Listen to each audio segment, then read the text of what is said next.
With funding from MacArthur Foundation, Development Research and Projects Center, DRPC, implements a project known as Partnership to Strengthen Innovation and Practice in Secondary Education, psipse.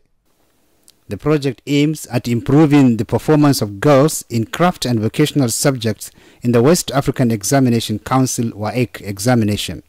Kano and Jigawa in northern Nigeria are the two focal states of the two-year project that started in 2013. psipse is being implemented in 13 girls' secondary schools across the focal states. And I also wish to commend the two state governments for giving priority to education. Education is one of the major priority areas of these two states, and I wish to commend them for that great effort. Since the commencement of the psipse project, a number of activities were carried out that include, among others, advocacy to stakeholders, capacity building for senior civil servants in the state's ministries of education, study visits, trainings and capacity building for teachers and principals for effective delivery of the core subjects focused by the project. In addition to mathematics, English language and civic education, the project supported girls to pass examinations in livestock rearing, catering, fisheries, and entrepreneurial studies. So what I've been told them is, oh, is that a problem? He said, yes. He said, okay, I'll give you my cabinet to make it 18.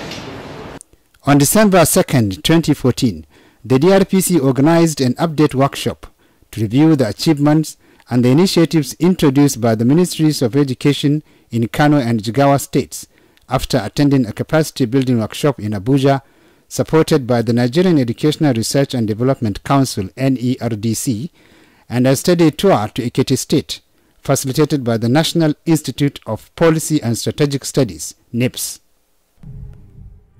As outcome of the update workshop, Ministry of Education officials from Kano and Jigawa states recounted their achievements in the implementation of the action plans earlier developed in Abuja. The officials from Kano in particular disclosed how the State Ministry of Education encouraged and supported its staff to publish books on the newly introduced entrepreneurial subjects. The Permanent Secretary, Ministry of Education, Science and Technology, Jigawa State, speaks on the benefits of the project. I wish to acknowledge the various forms of sports and intervention the ministry has so far benefited from the DRPC intervention in the state. When the new curriculum was introduced, we were faced with a lot of challenges. And at the time, we did not know how to proceed, how to move forward. There was a challenge of teachers, a challenge of working materials, and the challenge of the curriculum itself, the syllabus. We set up a committee under the chairmanship of the Secretary of Science and Technology Education Board, Dr. Habib Sara, and they made some recommendations on how to move forward on implementing the new entrepreneurship curriculum in particular.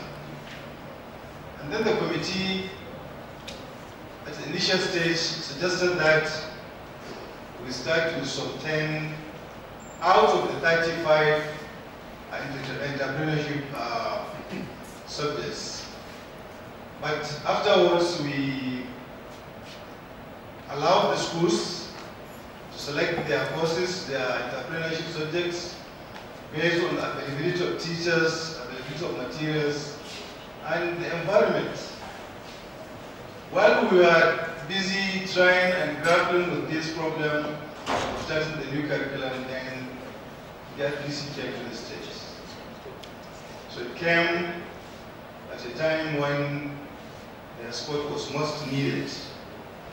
After the Abuja workshop and the student tour to Ekiti, they came back full of a lot of ideas on how to move forward on the implementation of the new curriculum, especially the entrepreneurship aspect of things. They are excited about what they saw in Ekiti, especially the bakeries. They told a lot of stories about the bakeries. I was made to think that maybe in every school in Ekiti there was a bakery, while the students baked their bakery. So it was really an experience and knowledge sharing trip. And that provided impetus for us to push forward on what we have been doing. Collaboration with state and federal government agencies have been a key strategy and achievement of this project, which has benefited 4,000 girls between the ages of 14 to 17 years.